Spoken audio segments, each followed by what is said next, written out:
Ça nous étonne guère, ce genre de questions qu'on pose à côté. C'est-à-dire on prend prétexte d'un événement pour poser des questions que l'on croit embarrassantes et qui n'ont rien à voir avec tout le propos que vous avez tenu. Et qui, ma foi, ne peut pas être considéré autrement que comme une question malveillante. Mais nous y répondrons de manière bienveillante.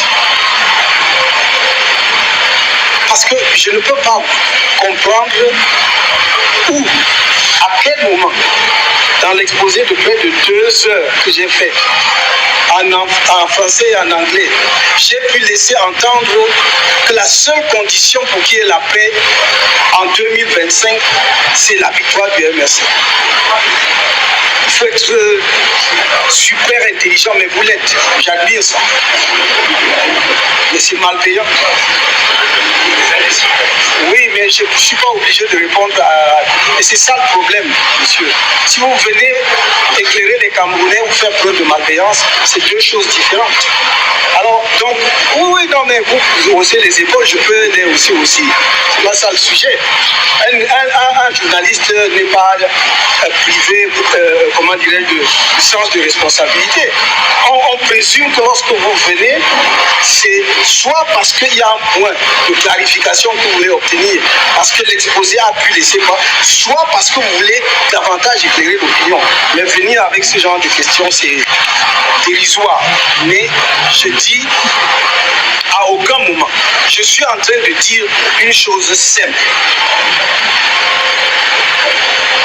Si c'était ça, donc, la posture du MRC, nous l'aurions exprimé depuis 10 ans. J'ai dit que depuis 10 ans, nous faisons tout, cher monsieur, pour que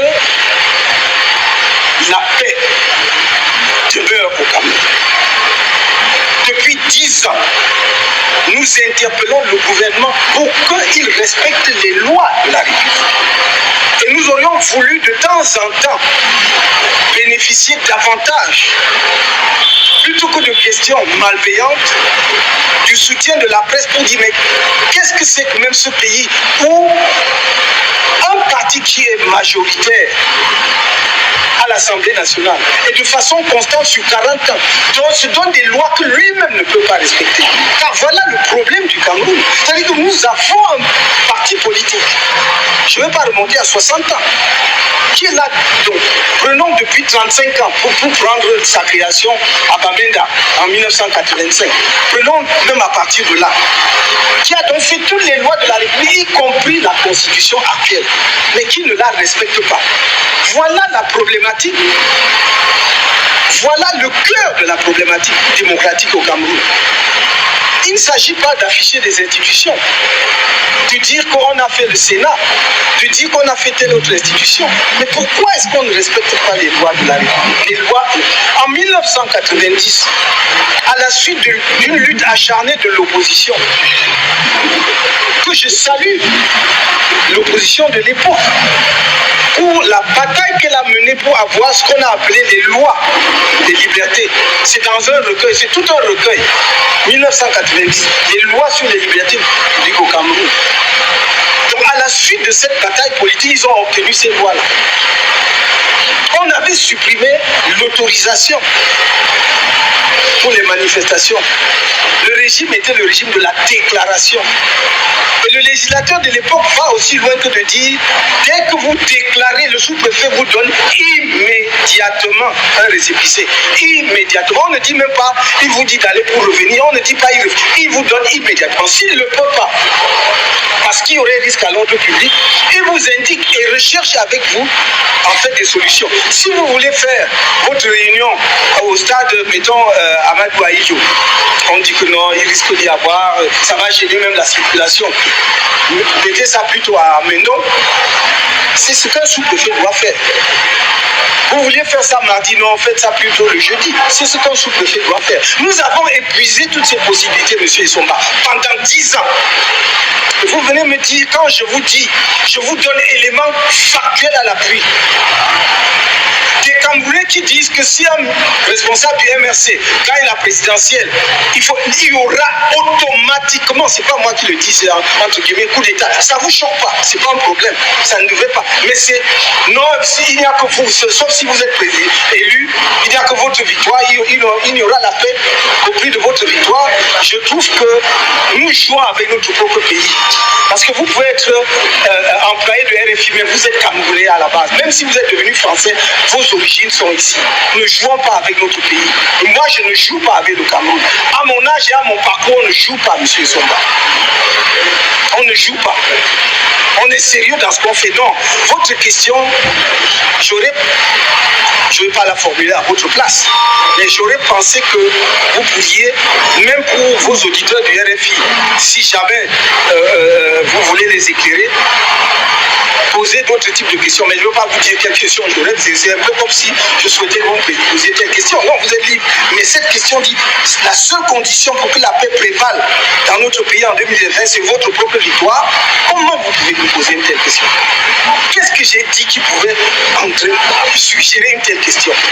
Vous trouvez normal que des gens préparent des coups d'État? Mais voilà, donc combattons, non, disons tous ensemble, nous sommes contre le coup d'État. Voilà tout ce que j'ai dit.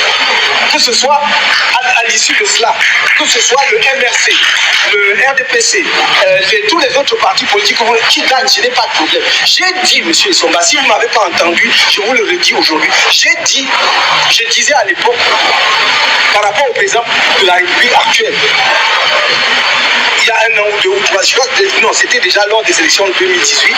Je trouve aujourd'hui, je ne peux pas contempler cette hypothèse-là parce que j'estime que pour lui-même, pour son image dans l'histoire, pour le Cameroun, pour ce pays qu'il aime, il devrait plus se présenter.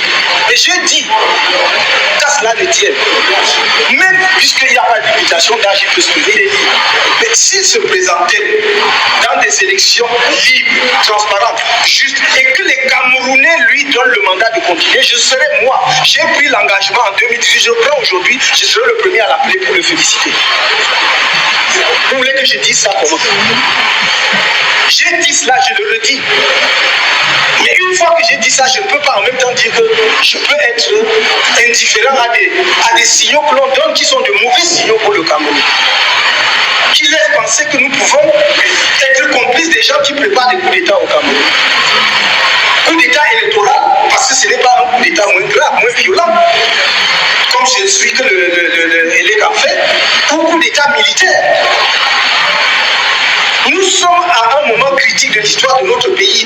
Arrêtons les petites combines villageoises, tribales, ethniques, partisanes. Cherchons comment est-ce que ce pays, justement, peut prendre ce tournant.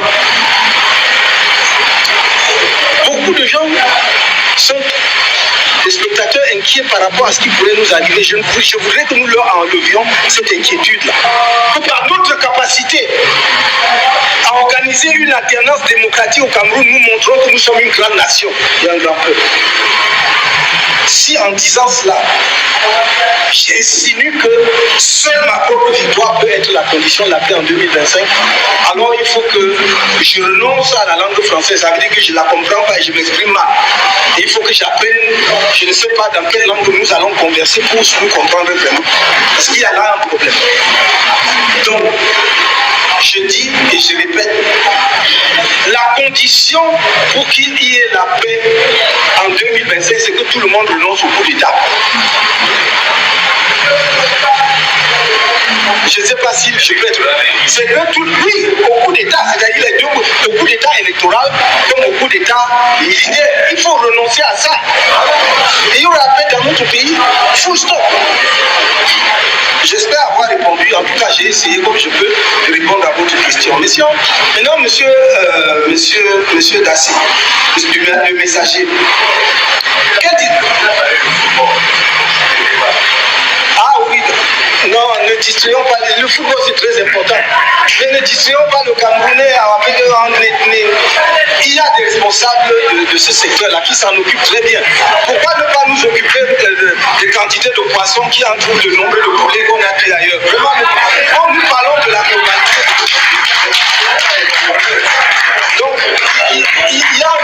en charge, il y a un ministre en charge de ce secteur et il y a un président ce n'est qu'une fédération sportive. Hein.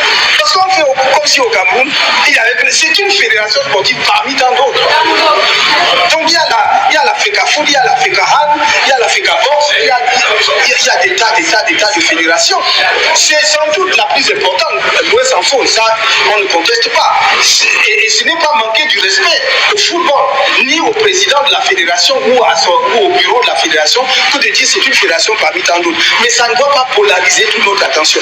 Le discours que nous tenons cet après-midi, ce n'est pas lié aux activités sectorielles de quelqu'un. C'est quelque chose qui interpelle la vie de toute la nation. L'enjeu dépasse les considérations sectorielles. Donc, je ne voudrais pas que, ni avec le football, ni avec quelque autre distraction que ce soit, parce qu'on pourrait dire, oui, mais voilà, il semble qu'il y a trop de stocks de maquereaux qui ne sont pas en bon état, machin et tout. On en parlera si vous voulez le moment venu, pour la vie chère et tous les autres. Le football, on en a parlé à d'autres occasions. Mais ne polluons pas la conférence d'aujourd'hui qui met le doigt sur deux choses gravissimes qui devraient interpeller, sauf si les gens croient, franchement, que je peux rester là et imaginer, encore que je vous ai donné des éléments factuels, et vous venez faire une conférence de presse juste pour dire ça en l'air. Je vous dis, quand je dis que Eleka est en cours de préparation d'un coup d'État électoral, je l'avais dit en 2022, comme toujours ça n'attire pas l'attention de la presse. Je l'ai dit en 2022, c'est pas maintenant. J'ai dit que Eleka a bloqué le compteur de l'électorat camerounais autour de 7 millions depuis 10 ans. J'ai dit ça en 2012. Comment pouvez-vous expliquer que le directeur général d'Eleka, en 2012, nous dit que le corps électoral est de 7 millions 60 millions d'habitants, 7 millions 60 000 électeurs, pardon. Qu'en 2018, le corps électoral soit de 6 millions 500.